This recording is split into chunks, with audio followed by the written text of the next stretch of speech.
475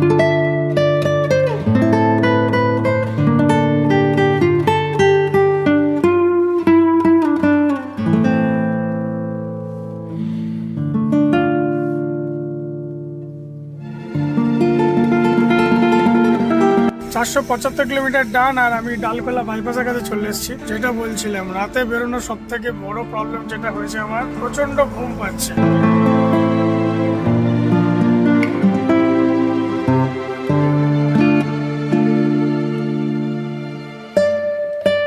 আমি যে অরুণাচল প্রদেশের যে সাইডটা আর কি এক্সপ্লোর করতে যাচ্ছি, এটা কিন্তু পুরোটাই অফবিট জায়গা, আপার দিরাঙ্গে আনিনি। Welcome back to time traveller. আপনারা তো থাম্বনেল আর টাইটেল থেকে বুঝে গেছেন যে আমি কোথায় যাচ্ছি। আমি যাচ্ছি আজ অরুণাচল প্রদেশ, আর একটা স্বপ্নের রাইড। আর আমার লাগেজ লোড হয়ে গেছে। আর এবারে সম্পূর্ণ ট্রিপটা হবে হর্নেট 2.0 তে। তো অনেক লম্বা একটা জার্নি। টোটাল আমার এই ট্রিপে কিলোমিটার হতে চলেছে প্রায় অ্যাপ্রক্সিমেটলি 4000 কিলোমিটার। তো চলুন একদম না কথা বাড়িয়ে ডাইরেক্ট আপনাদের সঙ্গে দেখা হচ্ছে মোটো ব্লগিং সেটআপে। আর আজকের ডেট হচ্ছে 14ই নভেম্বর 2025।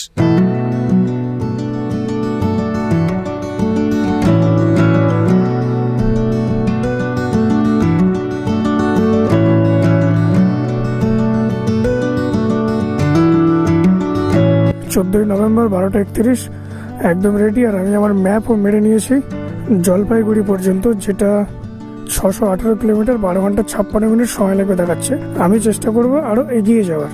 তো আমি সব ডিটেলস বলছি, তার আগে রাইডটা স্টার্ট করা যাক। ঘড়িতে এখন 12টা বাজে। এত তাড়াতাড়ি বেরোনোর কারণ একটাই, যে আমি একটু জলপাইগুড়ি থেকে এগিয়ে যেতে চাই আসামের দিকে। আর অরুণাচল প্রদেশের প্ল্যানটা আমার অনেক দিন আগে থেকেই ছিল, বাট অনেক প্রবলেমের জন্য ঠিকঠাক হচ্ছিল না, মানে বাস্তবায়িত করতে পারছিলাম না।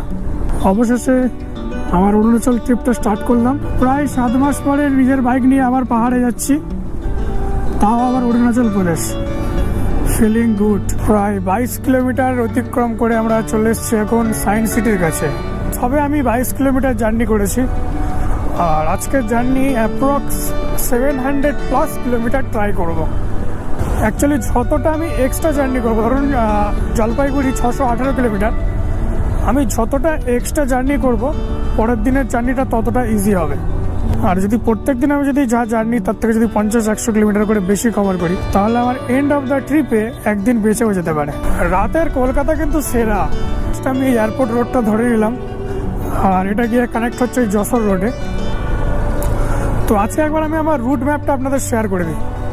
আমি এই এয়ারপোর্ট থেকে এখন কল্যাণী এক্সপ্রেসওয়ে ধরবো, ধরে যে খারাপ রাস্তাটুকু আছে বড়জাগুলি পর্যন্ত, ওটাকে বাইপাস করে গিয়ে কৃষ্ণনগর, দেন বহরমপুর, দেন ফারাক্কা, মালদা, রায়গঞ্জ, ডালখোলা, কিষানগঞ্জ, ইসলামপুর, দেন আমরা ঢুকবো শিলিগুড়ি। যাবো না, শিলিগুড়ি যাওয়ার আগে জাস্ট রাইট আমরা যে ব্রিজটা আছে ফুলবাড়ির দিকে, তো ফুলবাড়ি ব্রিজ ধরে গিয়ে সোজা আমরা জলপাইগুড়ি হয়ে যাব। তো জানি না কত দূর যাবো, ওটা এখনো ফিক্স নেই। ভিতরে রাস্তা শেষ, আর আমরা এই কানেক্ট করলাম কল্যাণী এক্সপ্রেসওয়ে।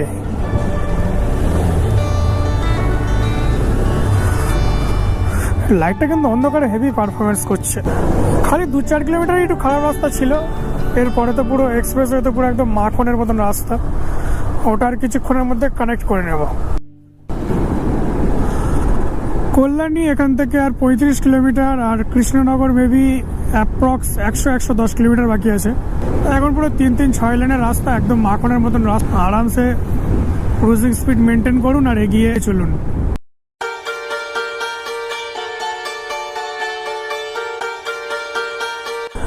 আমি এই NH12 কানেক্ট করে নিলাম, আর এখান থেকে আমার আর ম্যাপ দেখার দরকার নেই। আমি ফোন অলরেডি খুলে পকেটে নিয়ে নিয়েছি। রাত্রে তার উপর একা, আর বেশ ঠান্ডার মধ্যে রাইড করতে বেশ মজাই লাগছে। ফগল্যাম্প যদি বন্ধ করে দিই তো কিছুই দেখা যাবে না।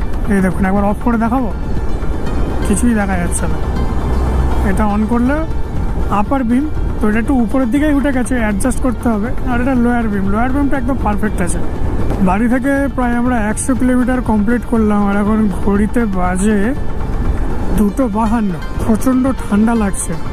মানে আমি রাইডিং জ্যাকেটের ভিতরে একটা ফুল স্লিভ টি শার্ট, তার উপরে একটা সোয়েট শার্ট, যদিও সোয়েট শার্টটা একটু পাতলা, তার উপরে রাইডিং গিয়ারটা চাপিয়েছি। স্টিল এখনো ঠান্ডা লাগছে। এতটা বাজে ঠান্ডা লাগছে যে আর নেওয়া যাচ্ছে না, রেনকোটটা চাপাতে হবে।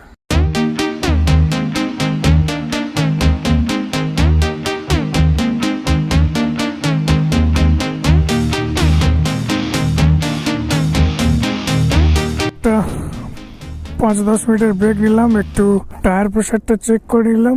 আর রাত্রে যখনই রাইড করবেন তো যদি কোনো হল্ট নেওয়ার ইচ্ছা হয় তাহলে নিয়ার বাই যেখানে পেট্রোল পাম্প পাবেন সেখানেই হল্ট দেবেন, ওটা বেটার হবে।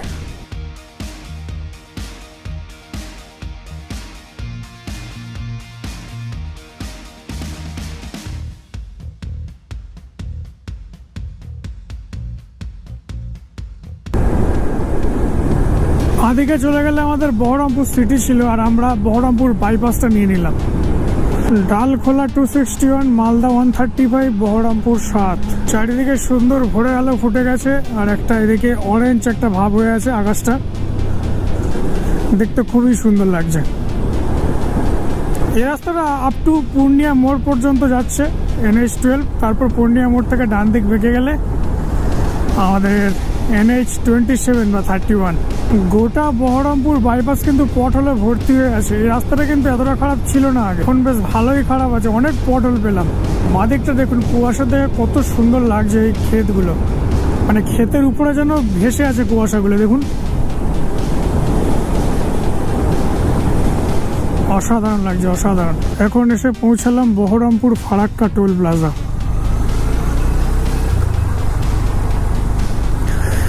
আর এখন কটা বাজে ঘড়িটাও তো দেখতে পাচ্ছি না।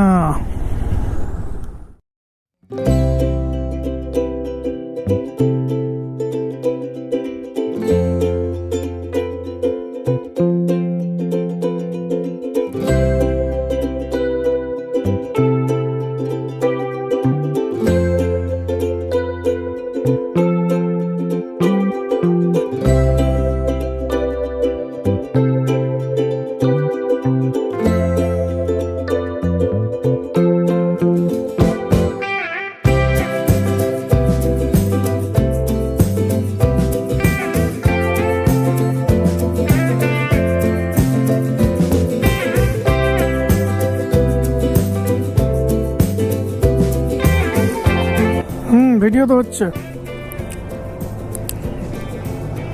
নাম কি তোমাদের? হ্যাঁ,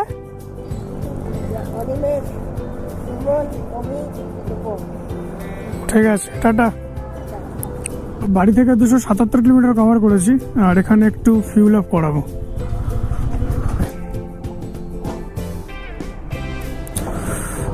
মোটামুটি 8 লিটার 8.5 লিটার মতন তেল গেল। রাইড মোটামুটি খুবই বাজে চলছে ঠান্ডার জন্য, আর রাতের বেলা ঠিক ডিস্টেন্সটা কভার হয়নি, মানে এক্সপেকটেশন যেরকম ছিল তার থেকে অনেক খারাপ পারফরমেন্স হচ্ছে আপাতত।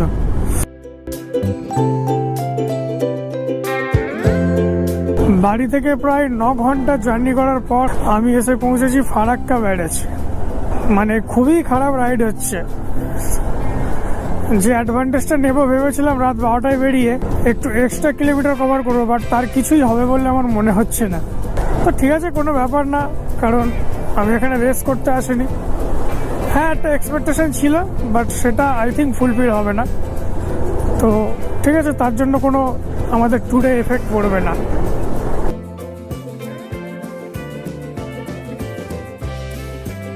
একটা ছোট্ট ধাবা থেকে ব্রেকফাস্টটা সেরে নিলাম, আর এখানে খেয়েছি আমি তরকা রুটি, সঙ্গে একটা জল ছিল। টোটাল 90 টাকা বিল হয়েছে।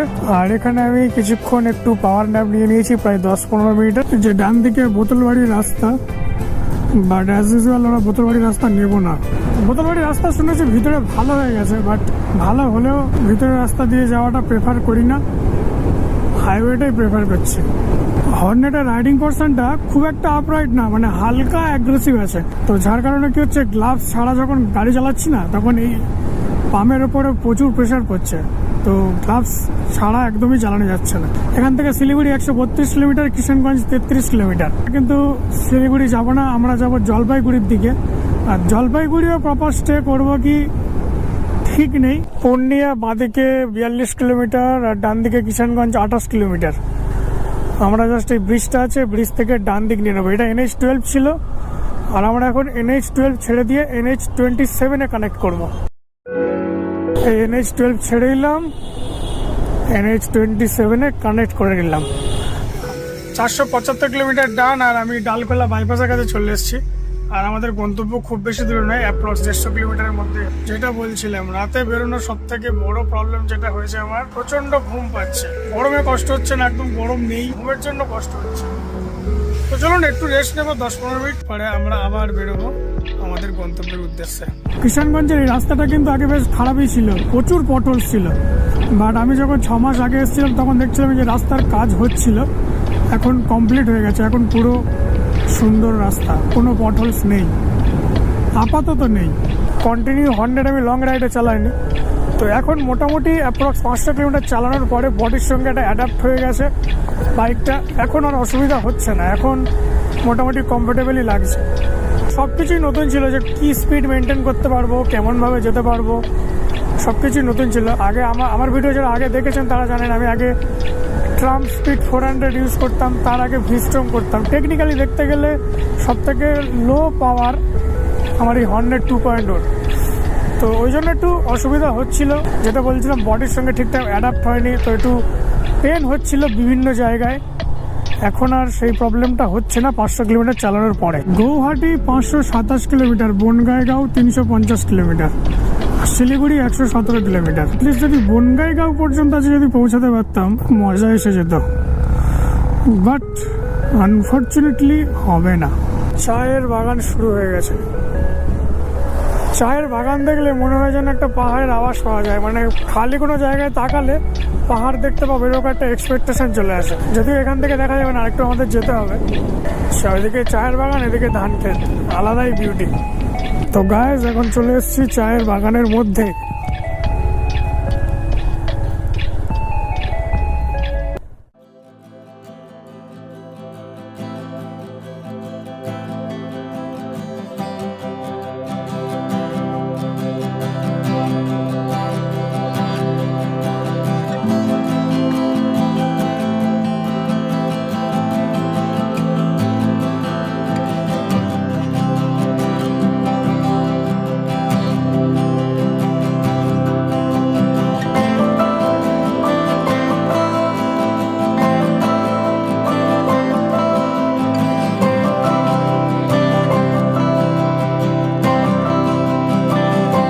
ডান দিকে চলে গেলে ফুলবাড়ি জলপাইগুড়ি, বাঁ দিকে চলে গেলে বাগডোগরা শিলিগুড়ি। তো আমরা ফুলবাড়ি জলপাইগুড়ির দিকে যাচ্ছি।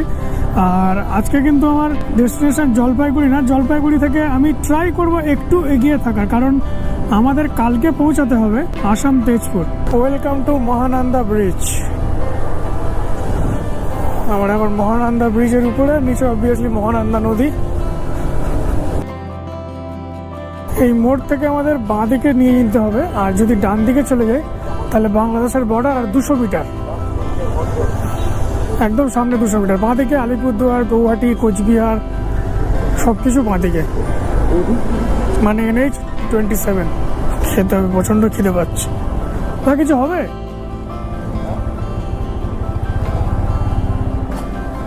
বলছি খাবার দাবার কিছু হবে?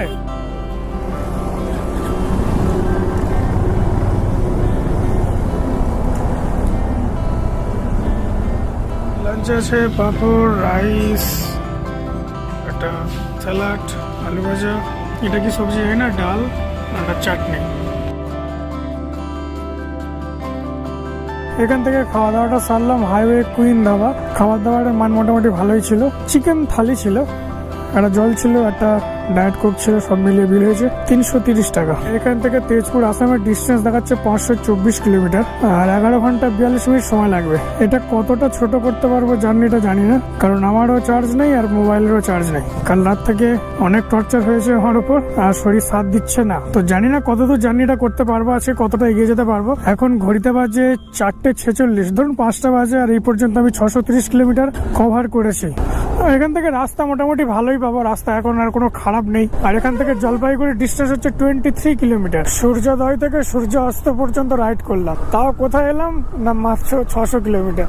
আমি যে অরুণাচল প্রদেশের যে সাইডটা আর কি এক্সপ্লোর করতে যাচ্ছি, তো এটা কিন্তু পুরোটাই অফবিট জায়গা, মানে স্টার্ট টু এন্ড পুরোটাই অফবিট। আপার দিরাঙ্গে আনিনি বলে যে জায়গাটা আছে, ওখানে আমি ভিজিট করব।